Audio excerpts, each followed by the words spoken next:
안녕하세요. 7강 시작해 보도록 하겠습니다. 그동안에 1강서부터 이제 또 3강 지나고 4강, 5강, 6강 오다 보면은 물론 아주 따라오느라고 아주 수고 많이 했어요. 나도 최선을 다하고 있고 하다 보면 7강 정도 오게 되면 조금 느슨해질 수 있어요. 뒤로 갈수록 근데 뒤로 갈수록 더 중요한 부분이 나와요. 앞에는 영어 공부할 때 동기를 부여할 만한 거, 그렇구나 이런 거를 배우고 들어가면은 실제 그 실력을 결정할 수 있고 좀 더 영어를 영어답게 하는 그런 문법들이 되게 많이 나오죠. 오늘 하는 것도 역시 마찬가지입니다. 7강 정도 되면 조금 느슨해지고 싶은 마음이 드는데 조금 다잡아요. 우리 많지도 않잖아. 우리 많으면 20강, 한 번에 20강, 또 이제 40강 많지도 않잖아요. 그죠? 조금만 더 견뎌요. 7강 시작해 볼게요. 내가 무슨 동사를, 한국말 동사를 얘기해 볼 테니까 그 동사를 간만히 들어보고 그 동사 중에 혹시라도 생명을 유지하는 데 있어서 숨을 쉬고 살아가고 목숨을 부지하고 하여튼 살아가는 데 있어서 결정적인 역할을 하는 동사가 있는지를 한번 판단을 한번 해봐요. 그러니까 짧게 얘기하면 생명 유지에 필수적인 기능을 하는 동사가 있는지 한번 보라는 얘기야. 4개의 동사 중에 잘 보고 한번 골라와봐요. 놀다, 밀다, 오르다, 보다. 다시요. 놀다, 밀다, 오르다, 보다 중에 어느 게 생명을 유지하는 데서 결정적인 역할을 하는 것 같아요? 어느 것 같아요? 놀다도 중요하죠. 놀다 중요하죠. 근데 그래도 뭐 같아요? 보다. 못 보면 어떻게 돼요? 못 보면 이상하잖아요. 사자가 앞을 못 봐. 쥐한테 맨날 맞고 다니지. 못 봐요. 독수리가 앞을 못 봐요. 말이 이상하잖아요. 그죠? 그러니까 이 사람들 사이에서는 못 보면은 누가 도와줘요. 근데 동물의 세계에서는 못 보면 어떻게 돼요? 그냥 죽습니다. 다른 거에 비해서 보다라는 동사는 생명 유지하는 데서 결정적인 역할을 하죠. 그런 동사가 몇 개 더 있대요. 영어에서. 많지는 않은데, 그죠? 4-5개밖에 안 되는데 뭐가 있나 또 봐봐요. 고치다, 만나다, 팔다, 느끼다 중에 그래도 생명 유지에 결정적인 역할을 하는 단어가 동사가 뭐 있어요? 느끼다 같죠, 그죠? 나도 그렇게 생각해. 느끼다. 팔에 불똥이 떨어졌는데 뜨겁지도 않아요. 문제가 될 거 아니에요, 그죠? 조종하다, 만나다, 바꾸다, 듣다 중에 어느 게 생명 유지에 결정적인 역할을 할 것 같아요? 듣다. 토끼가 못 들어요. 말이 이상하잖아요. 박쥐가 못 들어요. 이상하잖아요. 걔네들은 죽죠. 우리는 못 들면 어떻게 돼요? 보청기도 있고 다른 사람의 도움을 받으면 되지만 우리 세계도 굉장히 불편해. 인간 세계도. 근데 동물의 세계는 아마 살아남기가 굉장히 힘들 거야. 그 다음에 만들다, 이끌다, 그 다음에 사랑하다, 냄새 맡다. 어느 게 생명 유지에 결정적인 역할을 할 것 같아요? 사랑하다? 그쵸. 사랑하다도 굉장히 중요하지. 근데 그거보다 당장 내일을 사냐 못 사냐를 결정하는 게 뭐 있어요? 냄새 맡다. 그죠? 물론 사람들은 냄새를 좀 못 맡아도 뭐 그런 대로 견뎌요. 근데 일반 동물의 세상은 어때? 냄새 못 맡으면 어때요? 개가 냄새를 못 맡아. 말이 안 되잖아요. 이상하잖아요. 가만히 보면 동사 중에서도 색깔이 다른 것들이 있어요. 어떻게 색깔이 다르냐면 이 생명 유지에 결정적인 역할을 합니다. 이 중에 내 개인적인 경험으로는 냄새 맡다가 제일 약하긴 약해요. 제가 냄새를 별로 못 맡거든요. 근데 뭐 그렇게 크게 불편한 건 없어요. 근데 동물의 세계는 다른 스토리일 거란 얘기예요.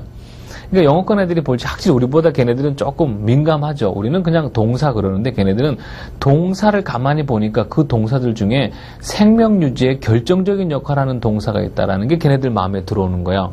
영어 동사가 많아요. 몇천 개의 동사가 있는데 그 중에 몇천 개의 동사가 다 비슷비슷한 일을 하는 줄 알았는데 아니다. 살아가는 데 있어서 생명을 유지하는 데서 결정적 역할을 하는 동사가 있다는 걸 알게 되는 거죠. 그리고 그 동사를 애들이 모아놓고 나니까 많지도 않아요. 보는 거 있죠, 이거 생명 유지에 결정적이래. 걔네들이 안 보면 못 하잖아요, 그죠? 그 다음에 듣는 거 있대. 이거 생명 유지에 결정적이래요. 그 다음에 느끼는 거 있대요. feel, 느끼다. 이런 단어 나올 때마다 외우세요. feel, 느끼다. 이거 생명 유지에 결정적이래요. 그 다음에 smell, 냄새 맡다. 이거 생명 유지에 결정적이라 그러는 걔네들이 보니까 이 단어들은 가만히 봐보니까 이런 기능에 빠지면 죽어요. 조금만 특징이 있어도 따로 구별하고 조금만 유별난 점이 있어도 어떻게 하든지 이름을 붙이고 따로 한 곳에 모아놓고 특징을 짓는 아이들이 이거를 그냥 넘어갈 리가 없죠. 그래서 걔네들이 이 단어에다가 이름을 붙이기를 시작을 합니다. 이 단어들은 어떤 공통점이 있어요? 생명 유지에 결정적인 역할을 하죠. 왜 그럴까요? 이런 단어들 가만히 봐보면요. 주변에 일어나고 있는 일을 우리가 깨닫게 해줘요. 주변에 일어나는 일을 느낌으로 지각할 수 있게 해주는 거예요. 피부로, 귀로, 느낌으로. 그래서 이러한 동사들은 어떤 공통점이냐면 뭔가 우리 감각으로 들어올 수 있는 지각할 수 있는 기능을 수행하는 단어라는 걸 알게 돼요. 그래서 명어권 애들이 어떻게 하냐? 굳이 이름을 붙입니다. 이름을 붙인다는 얘기는 얘네들을 뭐 하겠다는 얘기요? 좀 특별 관리 차원으로 들어가겠다는 얘기예요. 이름 붙일 때 뭐라고 붙이냐면 얘네들은 뭐 하는 동사죠? 생명 유지에 결정적인 역할을 하는데 왜 결정적인 역할을 하죠? 얘네들은 뭔가를 지각할 수 있는 기능을 가지고 있어요. 그래서 얘네들을 부르기를 지각할 수 있는 동사들이라 그래서 얘네들을 지각 동사라고 부르기 시작을 했어요. 우리 한국말은 이거 지각동사라고 불러요, 안 불러요? 보다, 듣다, 느끼다, 냄새 맡다 붙여요? 우리 안 붙인다는 얘기예요. 걔네들은 이름을 붙인다라는 얘기죠. 그래서 걔네들이 이걸 지각동사라고 부르기 시작했어요. 여기까지 내가 뭐 했어요, 지금요? 우리가 문법 공부하다 보면은 이 지각동사란 말을 많이 듣게 됩니다. 그 문법적인 이름이 왜 생겼는지 그 뒷 배경을 설명했어요. 네임 태그가 두 개예요. 이름표가 두 개라는 얘기예요. 앞쪽 이름표에는 뭐라고 써있냐면은 이거 전부 다 일반적인 동사 아니야? 아침에 일어나서 저녁에 잘 때까지 누구나 다 쓰잖아요. 그래서 이걸 가지고 그래서 일반 동사라 그런다고요. 이걸 탁 뒤집으면 그 뒤에 뭐라고 써있어요? 얘는 일반 동사인데 소속이 어디로 돼 있어요? 일반 동사인데 소속이 지각동사로 돼 있는 거예요. 잠깐 그림을 그리면 이게 일반 동사예요. 영어에서 되게 많죠? 일반 동사 몇 천 개 일반 동사가 있는데 그 중에 얘가 뭐요? 얘가 지각동사라는 얘기죠. 그럼 지각동사는 결국 어디 들어가 있어요? 얘 안에 들어가 있어요. 왜 이 얘기를 하냐면은 영어 공부하다 보면은 영어 때문에 힘든 게 아니에요. 제 경험인데 영어 때문에 힘든 게 아니고 용어 때문에 힘들었어요. 아주 그것 때문에 너무 힘들었어요. 뭐 일반 동사, 지각동사 그러면 뭐 아는 사람만 아는 것 같아요. 이런 용어 때문에 힘들었어요. 그래서 내가 문법 수업하다 보면은 왜 그러한 용어를 쓰게 됐는지를 자세하게 설명을 해줍니다. 용어 때문에 더 이상 상처받고 영어 포기하면 안 돼요. 용어 설명을 자세하게 해줘요. 이러한 지각동사라는 말은 이 지금 내가 설명했던 생명 유지하는 데 필요한 감각을 제공해 준다 그래서 지각동사라고 이름을 붙이게 되는데 그 말이나 일반 동사란 말이나 같다는 얘기예요. 이름표가 두 개라고 보시면 됩니다. 무슨 말인지 알겠죠? 그죠? 이렇게 해서 지각동사라고 부르기 시작을 했어요. 그러면 지각동사라고 따로 이렇게 단어 4개를 붙여놨어요. 이건 눈치예요, 눈치. 영어 단어가, 동사가, 10,000개가 있다고 했죠. 10,000개. 10,000개의 동사를 우리 손에 가지고 있어요. 이 10,000개 중에 3,000개 뽑았어요. 10,000개 중에 3,000개 뽑았어요. 그럼 그거 중요하겠어요? 안 중요하겠어요? 무지하게 중요하지. 그럼 3,000개도 아니야. 10,000개 중에 300개 뽑았어요. 그럼 그거 외워야 돼? 안 외워야 돼요? 볼 거 없죠. 10,000개의 동사 중에 300개 뽑았다는 얘기는 그거 모르면 영어 못한다는 얘기예요. 그럼 더 줄여볼게.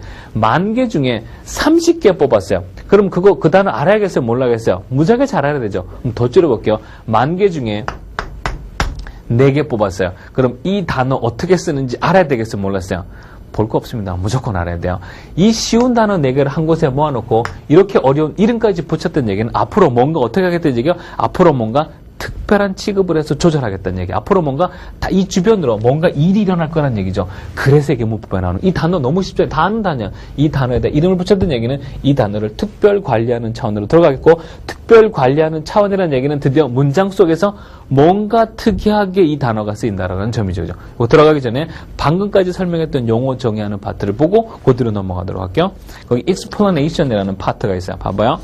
옆에 교환 보세요.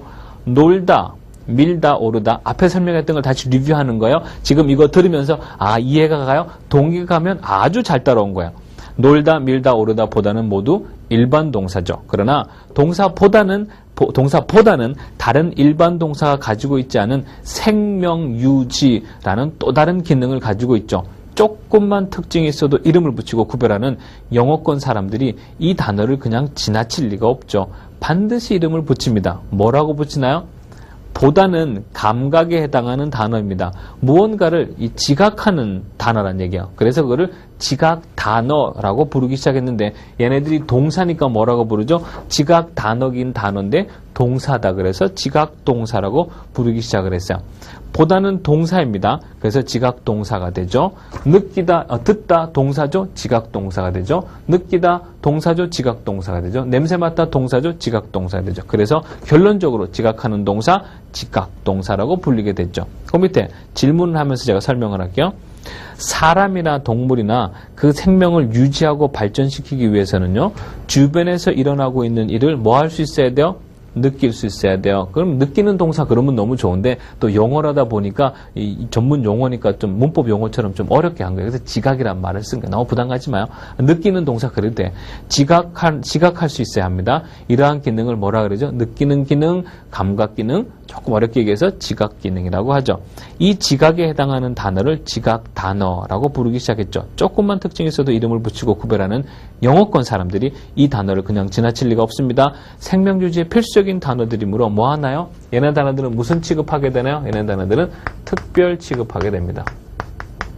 얘네들은 특별 취급하죠. 어떻게 특별 취급한다는 얘기일까요? 그게 이제 그 다음 우리 고민이 되는 거예요. 이 단어들을 특별 취급하겠다는 얘기야. 어떻게 여기 나와 있는 지각 동사를 특별 취급하나요? 문장 안에서 한번 써볼게요. 문장 안에 여기다 쓸게요. 문장에서 I 나는 see 봐요. him 나는 그를 봐요. 그가 뭐 하는 거 보냐면은 그가 운전하는 것을 봅니다. 운전하다 drive죠, 그죠? 운전하는 것을 보냐. 뭐뭐 는 것이니까 뭐 써야 돼요? 뭐뭐 는 것. 내내 했잖아요. 이제 기억나죠? 그죠? to. 써야 되죠. 그죠? 그러면 I see them. 해석해 볼게요. 나는 see 봅니다. him 그를 봅니다. to 뭐뭐 는 것. 운전하는 것. 나는 그가 운전하는 것을 봅니다. 아주 잘 썼죠. 그죠? 여기에 지금 뭐 있어요? see 보이죠? 그죠? C는 뭐라 그랬어요? 이름까지 붙여놨어요. 특별 취급하겠다고 이름까지 붙여놓은 지각동사란 얘기예요. 그럼 얘를 어떻게 특별 취급한다는 얘기예요? 특별 취급하겠다는 뭐 하겠다는 얘기예요? 어떤 사람이 있는데 그 사람을 특별 취급하겠다는 얘기는 뭐 하겠다는 얘기예요? 눈에 띄게 하겠다는 얘기죠. 눈에 띄게 하겠다는 얘기는 뭐 하는 얘기예요? 좀 강조하겠다는 얘기 아니겠어요? 우리가 영화 배우라든지 유명한 사람들은 눈에 띄잖아요. 옷 입은 거 봐봐. 눈에 띄죠. 화장한 거 봐봐요. 눈에 띄죠. 그죠? 그럼 얘가 뭐 하겠다는 얘기요? 얘를 특별 취급하게 하려고 이름까지 붙였던 얘기는 얘를 뭐 하겠다는 얘기죠? 눈에 띄게 하겠다는 얘기요. 얘가 어디 가서나 눈에 보이고 드러나게 하겠다는 얘기. 어떻게 하면 얘를 특별 취급할 수 있어요? 쓸 때마다 맨날 밑줄 그어요? 빨간색 별표 표시 이렇게 별표 표시? 이거 말고 이렇게 안 하고 얘를 특별 취급하겠다는 얘기죠. 그러면 영어에서 어떻게 강조하고 어떻게 눈에 띄게 하는지 영어에서 주로 좋아하는 방식을 잠깐 알아두면 도움이 될 것 같아.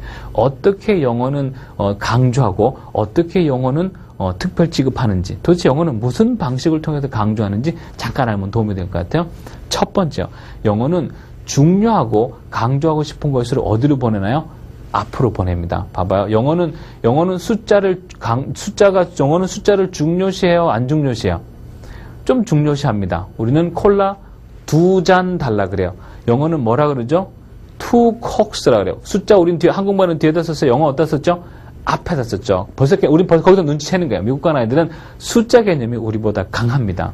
또 다른 거 볼게요. 영어는 중요하고 강조하고 싶은 것을 앞으로 보낸다 그랬어요. 우리 지금 내내 배우는 게 뭐죠? 문법 배우잖아요. 그죠? 그럼 영어권 애들은 문법을 강조하겠어요? 안 강조하겠어요? 문법 무지하게 강조하죠. 그죠? 그럼 영어권 애들은 문장이 시작하면 문법을 먼저 알리겠어요? 내용을 먼저 알리겠어요? 문법을 먼저 알립니다. 왜 그러냐? 문법을 강조하기 때문에 그래요. 선생님 그게 무슨 말인지 모르겠는데요. 예를 들어 설명할게요. 내가 문을 열고 들어왔어요. 후다닥 문을 열고 들어왔어요. 헉헉헉 그래. 숨을 못 쉬어요. 그럼 제가 이렇게 말했어요. Will you? 그리고 탁 쓰러졌어요. 내용 알아야 몰라요. 내가 will you 그리고 쓰러졌어요. 뒤로 무슨 말 하는지 내용 알아야 몰라요. 간간히 안다는 사람이 있어서 깜짝깜짝 놀라게 한다는데 알아야 몰라요. 나도 모른다니까요. 근데 뭐는 알아요? 지금 내가 물어볼 때 뭐로 물어봤어요? Will you로 물어봤다니까. 나 지금 이거 아무리 길게 해도 이틀 3일을 얘기해도 얘는 어떤 문법 아래에 있어요? 얘는 의문문이라는 문법 아래에서 벗어날 수가 없죠. 여러분은 뭐라고 대답해야 돼요? 여러분의 의지에 대해서 물어봤으니까 의지에서 얘기해야 돼요. 내가 문을 열고 들어와서 헐떡헐떡 문을 열고 들어와서 내가 you are not 그리고 탁 쓰러졌어요. 내가 무슨 말 하려는지 알아야 몰라요. 모르죠. 대신에 뭐는 알아요? 내가 아무리 길게 얘기해도 지금서부터 하는 말은 전부 다 부정문입니다. 내가 벌써면 앞쪽에서 not이라고 썼기 때문에 내용은 몰라도 문법을 안다는 이게 영어의 특징이죠. 그죠? 영어는 강조할 적에 어떻게 강조하나요? 첫 번째, 중요하고 강조하고 싶은 것으로 앞으로 보냅니다. 두 번째 어떻게 하나요? 두 번째, 문법을 강조하게 되면 역시 어디다 쓰나요? 앞에다 먼저 쓰죠. 그죠? 이게 영어에서 강조하는 방식 중에 하나입니다. 중요하고 강조하고 싶은 것으로 앞으로 보내서 강조하게 되죠. 두 번째 있어요. 영어 또 어떤 방식으로 강조하나요? 문법의 정확성을 생명처럼 여기는 영어가 다른 사람의, 글을 읽는 사람의 눈을 확 사로잡아서 놀라게 할 수 있는 방법은 한 가지 방법이 있어요. 문법의 정확성을 생명처럼 여기는 영어가 과감하게 문법을 틀리는 방법이 있어요. 과감하게 문법을 틀려버리면 그것만큼 그 영어권 사람들을 놀라게 하는 방법이 없다는 얘기예요. 생각해봐요. 문법을 정확하게 써야 된다고 하루 종일 1년 내내 얘기해요. 근데 문법이 틀렸어요. 그건 눈에 안 띄겠어요? 눈에 띄죠, 그죠? 바로 그 방법을 택한다는 점이에요. 우리한테 많이 적응이 돼 있는 예를 하나 드릴게요. 내가 이쪽 사람한테 이렇게 얘기했어요. You should study. 너 공부해야 돼. 그 다음에, you come here on time. 여기 정시에 와야 돼. You call him. 너 걔한테 전화해야 돼. 그랬어요. 근데 반응이 없어요. 한 번 더 얘기했어요. You should study. You come here. You call him. 근데 반응이 없어요. 이렇게 얘기했다가는 말을 안 들을 것 같아요. 그래서 내가 어떻게 하냐? 아주 강하게 얘기해버리죠. 과감하게 뭐 한다 그랬어요? 문법을 틀려버리는 거야. 문법을 틀리면 저 사람 눈에 귀에 자극적으로 들어가죠. 뭐라고 얘기하나? Study, come here on time, call him. 내가 지금 뭐 안 썼어요? 그렇게 강조했던 첫 번째 단어를 쓰지 않았죠. 문법적인 용어로 주어라 그러는데 뭐 용어는 너무 신경 안 써도 괜찮아요. 틀렸어요. 이거 우리가 무슨 문법으로 알고 있죠? 바로 명령문이라는 걸로 알고 있어요. 명령문은요, 강조하기 위해서 대표적으로 문법을 틀리는 케이스입니다. 근데 문법을 정확히 해야 된다고 늘 말하는 영어가 문법을 틀려서 강조합니다. 그런 말이 너무 어색한 거예요. 그래서 문법 용어를 정하기를 명령문이라 그런 거예요. 명령문은 대표적으로 문법을 틀려서 강조하는 케이스라고 할 수가 있어요. 대단히 영어에서는 문법을 틀려서 강조하는 케이스가 많아요. 마지막 한 가지 예를 더 듣고 이제 여기로 넘어가요. 이거 왜 하나요? 얘를 특별 취급하고 얘를 강조하기 때문에 얘를 특별 취급하고 얘를 강조하려면 영어에서 특별 취급하고 강조하는 방식 중에 하나를 골라야 되잖아요. 어떤 방식 써요? 영어에서 강조하려면 앞으로 보내거나 아니면 어떻게 과감히 문법적으로 틀려버리는 방식을 택하잖아요. 그죠? 문법적으로 틀려버리는 방식 한 가지 더 봐봐요. 쓸게요. 참 너무너무 쉬운데 되게 우리 한국 학생들이 이걸 너무 어렵게 하고 있어요. 내가 were 비동사예요. If I were a bird. I 다음에 상식적으로 쓸 수 있는 비동사 뭐 있어요? 원래 정식으로 문법적으로 맞게 쓸 수 있는 비동사 뭐 있어요? I 다음에 am 쓸 수 있어요. 그쵸? I 다음에 또 뭐 쓸 수 있어요? I 다음에 was 쓸 수 있어요. 혹시 다른 거 있어요? 없어요. I am, I was 밖에 없다는 얘기예요. 근데 지금 I 다음에 뭐 썼어요? were 썼죠. 그죠? 한 학생도 선생님이 이거 문법적으로 틀렸어라고 말하는 학생 한 번도 경험 못 해봤어요. 다들 그냥 그러려니 하고 넘어가고 있죠. I 다음에 지금 뭐 썼어요? were. 말도 안 되는 거 썼잖아요. 이거 문법적으로 맞아요? 틀려? 틀렸다니까요. 틀렸어요. 선생님, 틀린 거를 왜 쓰나요? 내가 새가 될 수 있는 가능성이 있어요? 없어요? 현실적으로 가능하나요? 불가능하나요? 불가능하죠. 그죠? 이거 3천만의 예문 아니요? 내가 만일 새라면 뭐 너한테 날아갈 텐데 맨날 나오잖아요. 그 무슨 종합영어 50페이지 셋째 맨날 나오는 거 아니에요? 이거. 내가 새 돼야 안 돼요? 못 되죠. 불가능하잖아요. 내가 새가 되는 게 불가능하지만 새가 됐으면 좋겠다라고 말하잖아요. 영어는요. 불가능하고 말도 안 되는 이 사실을 강조하기 위해서 어떻게 하나요? 불가능하고 말도 안 되는 단어를 쓰는 거예요. I 다음에 am이나 was는 이건 가능한 단어입니다. 이거는 말이 될 수 있어요. 이건 그럴 수 있다는 얘기예요. I 다음에 비동사 were를 쓰는 케이스는 불가능하죠. 그죠? 영어는 내가 새가 돼요? 못 돼요? 못 돼. 주변에 혹시 새 된 친구 있어요? 새가 안 된다니까. 내가 새가 되는 게 불가능하다는 얘기야.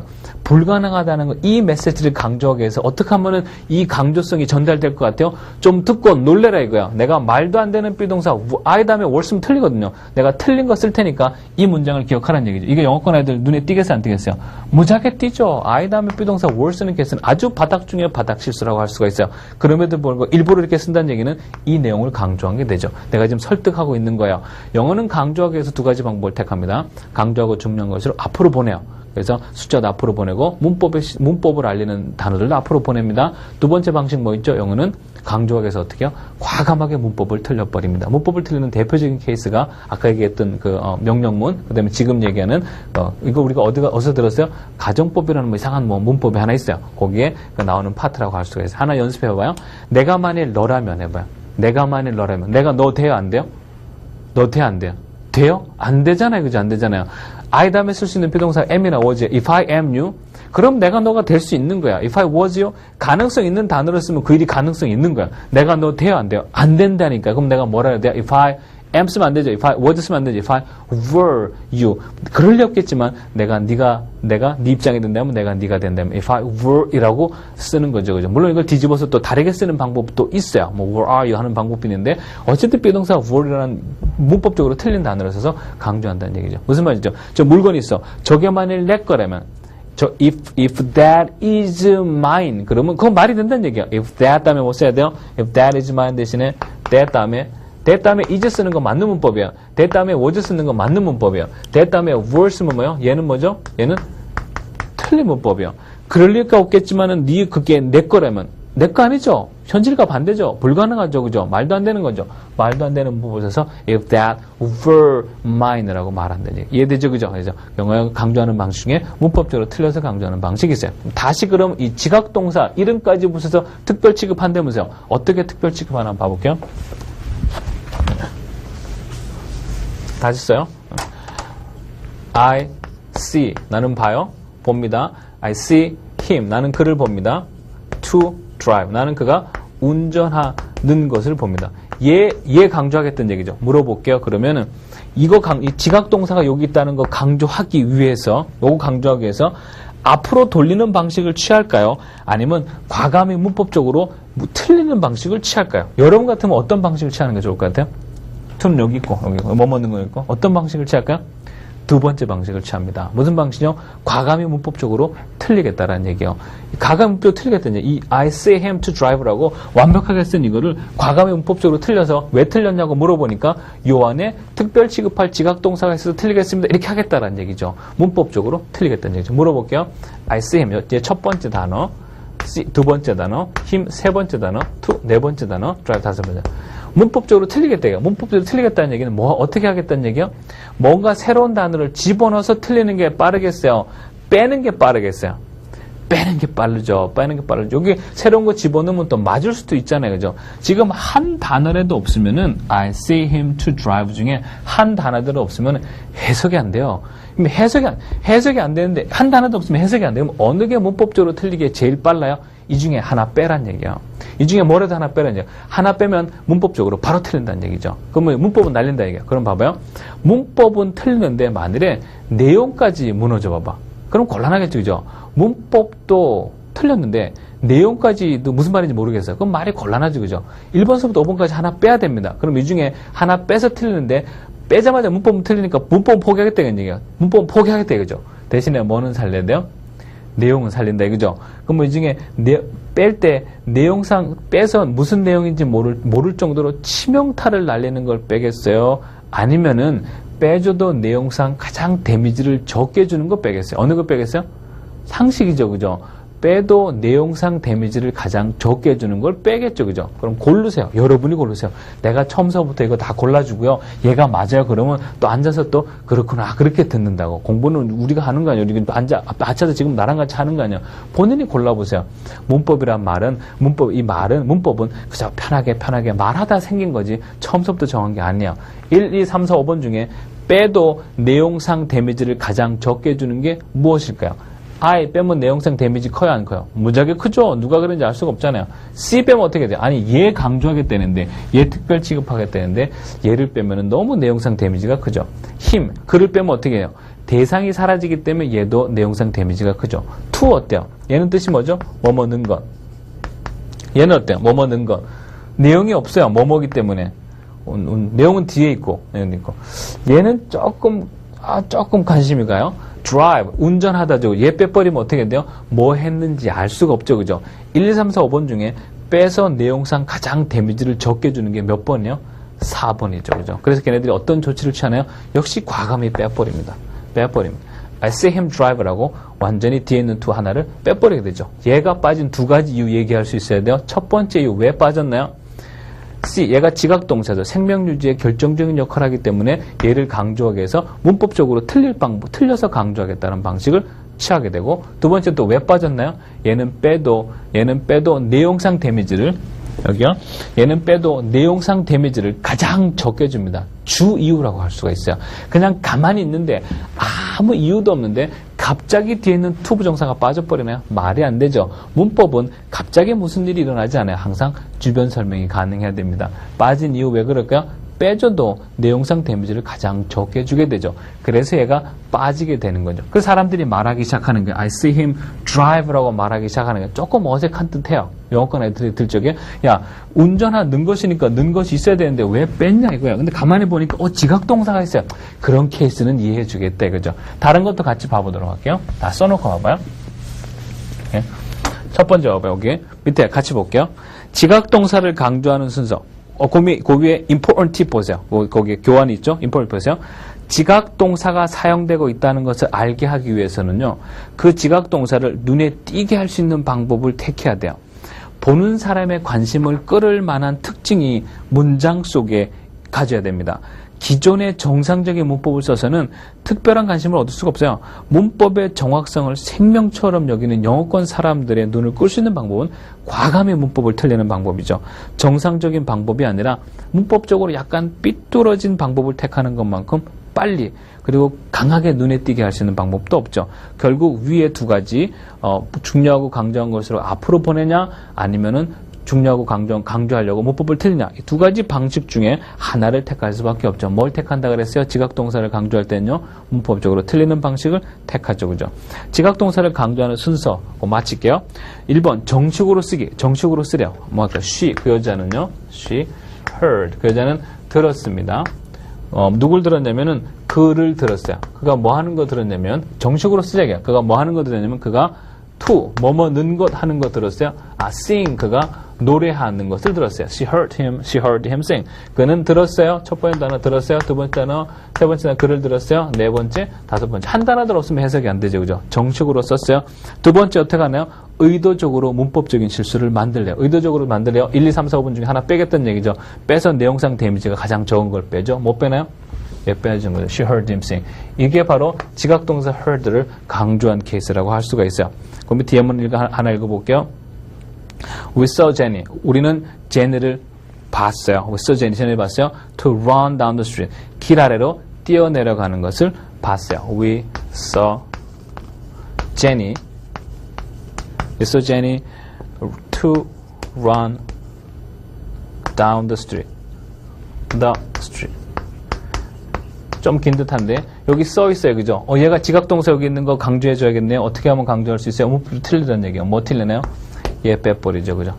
이제 마무리 정리하자면은 강조를 목적으로 일부러 문법을 틀리게 해서 어떤 방법을 썼나요? 강조를 목적으로 일부러 문법을 틀리게 해서 어떤 방법을 썼어요?